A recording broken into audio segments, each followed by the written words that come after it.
सांसद जी, एएमआई अकबरुद्दीन अवैसी ने कल मन से कहा है कि जो बीजेपी और संघ के लोगों को अल्टीमेट दिया है, उन्होंने मन से कहा है कि देश भर में मुसलमानों को मारा जा रहा है। इसमें क्या कहना है आपका? बहुत महत्वपूर्ण की बात कि मुसलमानों के साथ इतना बड़ा जुल्म हुआ इस देश के अंदर किसी के साथ भी नहीं हुआ इतना। मुसलमानों को आज भी मॉब लिंचिंग के नाम पर उनको मारा जा रहा है। नौजवानों को, बच्चों को पकड़ लेते हैं और खामुख, और उनका ना कोई कसूर होता, कुछ ना होता, लेकिन दबाव देकर उन पर कि ये कहो, वो नारे लगवाना चाहते वो नहीं लगाते, तो इस पर उनका मॉब लिंचिंग करते थे। तो और मुसलमानों के साथ इससे बड़ा और क्या जुल्म होगा कि कोई मोड़ भी हुआ, कोई भी मामला, चाहे कोई मसला भी हुआ देश के अंदर, लेकिन मुसलमानों के साथ जुल्म किया गया, मुसलमानों के साथ ज़्यादती की गई और मुसलमानों को मिटाने की कोशिश की गई। लेकिन इससे मुसलमान मिटने वाला नहीं है। मुसलमान इतना मतलब ये कि बुज़दिल भी नहीं है कि वो तुमसे डर जाएगा। ठीक है, या अब तो आप इस गवर्नमेंट ने जितना बड़ा जुल्म मुसलमानों के साथ किया है, लेकिन मुसलमान पहाड़ की तरह टिका खड़ा है अपनी जगह और रहेगा। तो माना जाए लोकसभा चुनाव में ये इस बात का जवाब दे देंगे? सांसद जी, आप 2024 में चुनाव में इंडिया गठबंधन की जीत का दावा कर रहे हैं, लेकिन इंडिया गठबंधन अभी तक पीएम पद के लिए चेहरे का ऐलान तक नहीं कर पाया है। इंडिया गठबंधन की जीत का आखिरकार फार्मूला है आपके पास, जिसकी आधार पर यह दावा कर रहे हैं?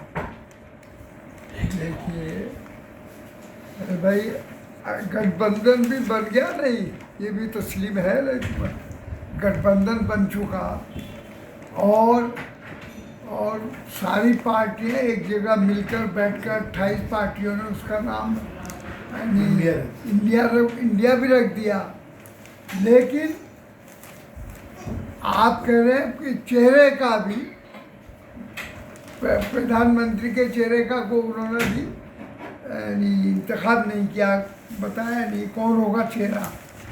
अभी होगा, अभी देर क्या, अभी 6 महीने इलेक्शन में, बहरहाल ये भी सामने आ जाएगा। इस पर भी सोच विचार हो रहा है और जब डिसाइड हो जाएगा तो पब्लिक के सामने आ जाएगा कौन चेहरा होगा। लेकिन वक्त से पहले हम किसी को कुछ नहीं बताना चाहते। सांसद जी, पसमानदा मुसलमानों को लुभाने की कोशिश के बाद अब दलितों को रिझाने के लिए दलित सम्मेलन कर रही है। भाजपा अपने इस मकसद में कितनी कामयाब होगी? अगर दलित बीजेपी के साथ जाते हैं तो इंडिया गठबंधन का कितना नुकसान होगा?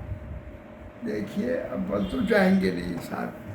दलित का ये गठबंधन ये है, ये तो बिल्कुल यानी मतलब ये उनके साथ आज तक का किया वो सब नक्शा, वो सब हालात उनके सामने हैं। अब वो सामने हालात होते हुए इतनी जल्दी थोड़े फिसल जाएंगे कि साहब इन्होंने एक मतलब ये कि वो कर दिया, जलसा वलसा करके या उनको इकट्ठा करके को फंक्शन कर लिया, तो फंक्शन के पब्लिक मुतमईन नहीं होगी। इस वक्त वो समझ रहे हैं कि अपने इलेक्शन की वजह से हमारे साथ ये बातें कर रहे हैं, तो ये इनकी कारामद साबित नहीं होगा उनके साथ। दलित कार्ड इनका एक मतलब जो है प्लानिंग है। हाँ। सांसद जी, जिस तरीके से अपमानजनक बयान देना अपराध नहीं है, बोलने की पूरी आज़ादी है, सुप्रीम कोर्ट ने संसद में अपमानजनक बयानबाजी को अपराध मानने के प्रस्ताव को खारिज करते हुए कहा है। इसमें आपका क्या कहना है? देखिए,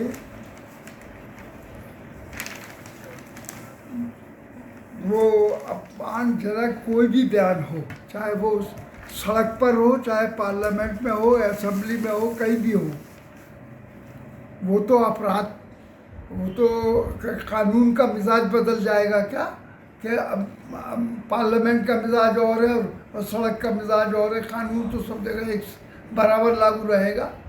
तो कोई आदमी अगर खड़े होकर कोई मेंबर पार्लियामेंट अगर वो अनपार्लियामेंट्री लैंग्वेज इस्तेमाल करता है या ऐसे अल्फाज इस्तेमाल करता है जिससे कि इंसल्ट हो और बदनामी हो, तो इसको इस पर कानून क्यों लागू नहीं होगा?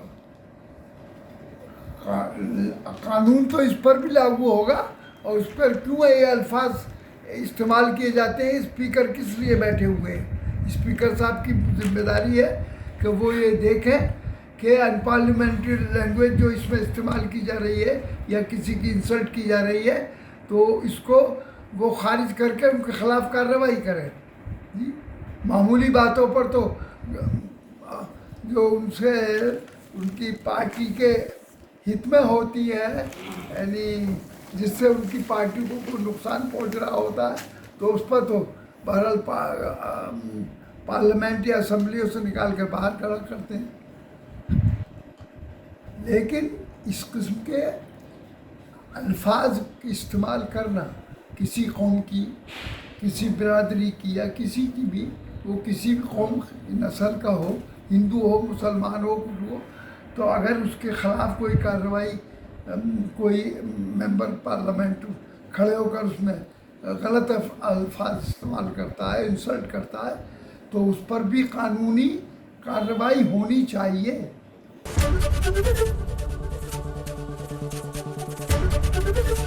एबीपी गंगा, खबर आपकी, जुबान आपकी।